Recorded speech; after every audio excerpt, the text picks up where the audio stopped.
Excellency, and my brother, Mr. Abdullah Mabri,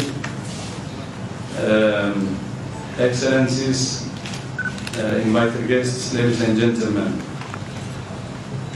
First of all, I should start from the hospitality, which is really incredible that we receive in Côte d'Ivoire. I was telling my friends that we say hospitality is at home in Ethiopia, but I am now starting to doubt that Côte d'Ivoire could be better.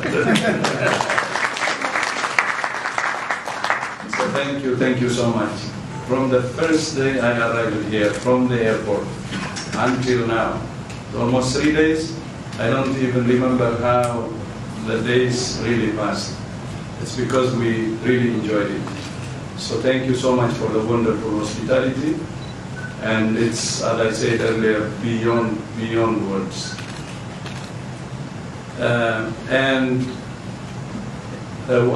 When I started my visit, I chose to start my visit by paying tribute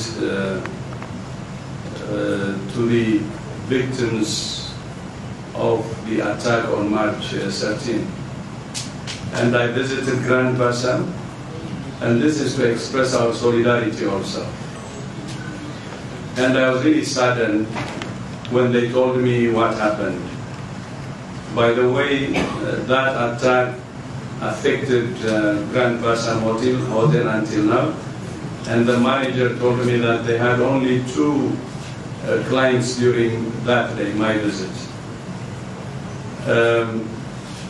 As you know, terrorist attacks are now daily events. No country is immune.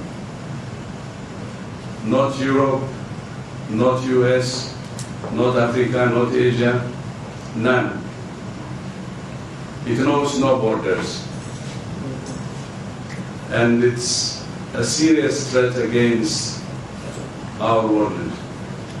And that's why we need to strengthen our resolve to fight terrorism whenever and wherever. So you're not alone. We are on your side, and we will do all we can to eliminate terrorism. We have agreed in that respect to cooperate on information sharing and also sharing know-how. And the other visit I had 3 visits. The second one was SENRA, the Research Institute. Of course, I heard about the Research Institute even before, and I wanted to visit not only the signing of the agreement, which we did this morning, and what I found during my visit was even more than I expected, and I was very happy and very proud to share with you, which you know is the hybrid of Arabica and Robusta, Arabusta. I tasted the coffee and the aroma is excellent. I tasted it actually in my brother's office this morning here. And I had a very good presentation from Dr. Adika, who is now in front of me. Excellent, well-organized, 5 priority thematic areas in all the 5 agroecological zones through 30 stations in addition to the research center here, the headquarters. And what really impressed me was Côte d'Ivoire continued to focus on agriculture while many of our countries in our continent are actually running away from agriculture, and they import the bulk of the food they eat from outside. I think when we have a great potential in our continent, not only to feed ourselves, but even to feed others, to make agriculture a strong base for our revenue, and use it as a launching pad for industrialization, to run away from industrialization, and when we discover oil, to narrow our revenue base and become dependent on one commodity is dangerous.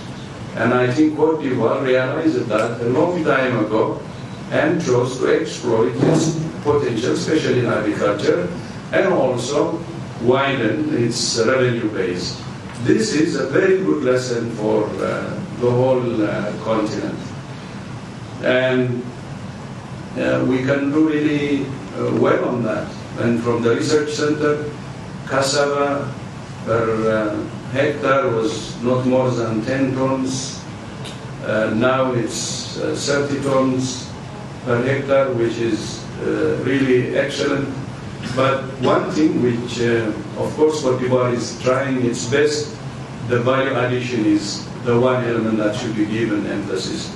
And that's what we discussed with the scientists there, to really focus on value addition also, because to get a good share of the product we are producing.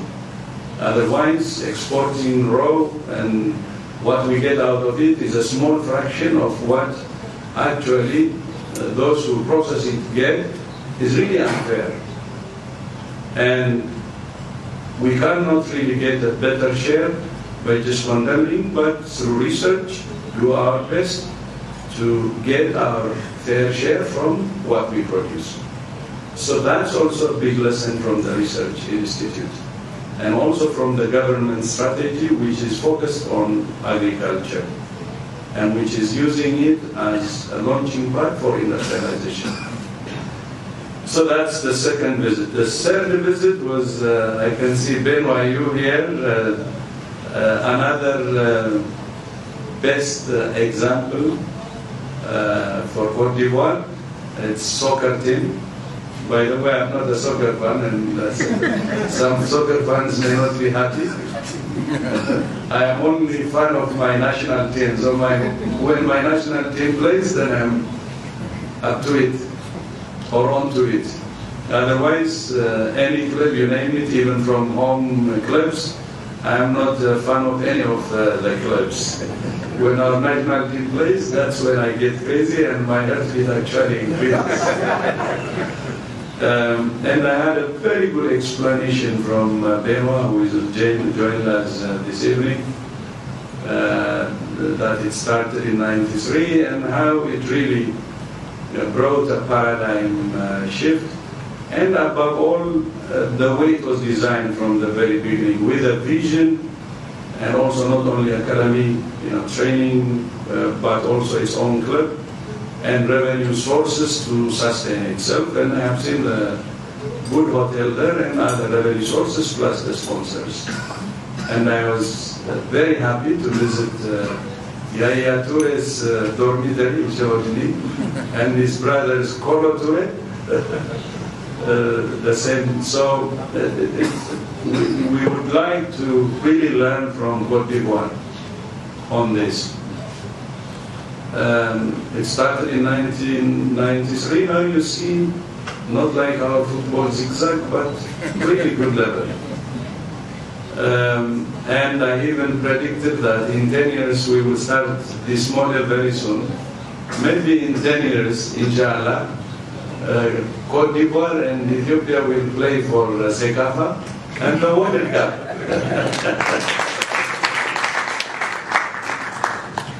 But I wouldn't mind, since I'm copying from here, whether Côte d'Ivoire or Ethiopia wins, but you never know what happens. So this is the third. So the three visits are very symbolic, very important, and helping me learn to reflect, and to see where the world is heading. It's changing profoundly, and it's time for soul searching. I think the whole world. Try to understand what the root causes of all this conflict and terrorism is, and try to address the root cause of it. And the Agriculture Research Institute, likewise, it helped me see the potential that Africa has, and that we can learn from each other. The third, again, the soccer, likewise. There are many best practices. We don't need to go very far, but we can learn from each other and help each other. And the other thing that my brother also raised is the 4 agreements we signed. As you know, we have a long and historic relationship, 50 years. But if you see our ties in terms of trade, investment, which are really strategic issues in our cooperation, are not as one would expect. And we hope the 4 agreements we signed today will be game changers. And then this will be followed by a joint ministerial commission meeting in Addis based on the framework we agreed today. And I expect my brother to travel to Ethiopia soon, and then we can have additional agreements to really strengthen our ties. The key is now not in the signing of the agreements, but there is commitment from both sides to implement the agreements aggressively and to monitor the implementation on a regular basis, to track it, and then do the improvements based on the progress that we will be making. So the 4 agreements are just to start with, but I think we will need more agreements to sign in the future. Especially the future of our countries is dependent on the private sector, and we have to do everything, especially in our cooperation, to make the trade and investment environment for our private sector to be really better. And the other important discussion issue was the Ethiopian Airlines, and the cooperation with Air Côte d'Ivoire, which should really be based on capacity building. As you know, we have now the best aviation academy in Addis, and ties between our aviation sectors would really help bring our continent together. You know, the flight sometimes to go to another African country, you need to go to Europe. And that doesn't make any sense at all. Instead of flying 5 hours, 6 hours direct, you fly 8 hours to Europe and then back, how many hours? Again, 6 hours or 8 hours, so more than double. And with that, not only waste time, but you also lose money. It's not cost effective at all. Of course, things are improving a lot now, but there is still a lot of problem, especially with aviation, with uniting Africa's sky, operate for, especially for our continent to unite. So with that,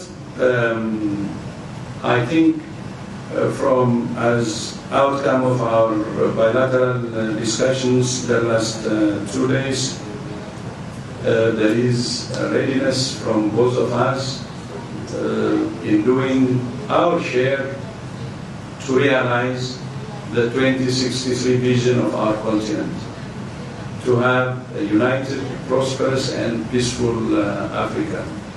And we cannot just unite Africa suddenly. It's the small steps like what we did now that will really bring what we are aspiring to have.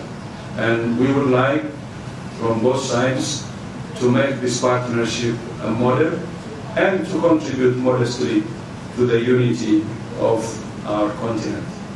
Finally, I would like to close my speech by again thanking my brother, it's beyond words, for all the hospitality, and I hope I will retaliate when you come, but I'm a bit worried now.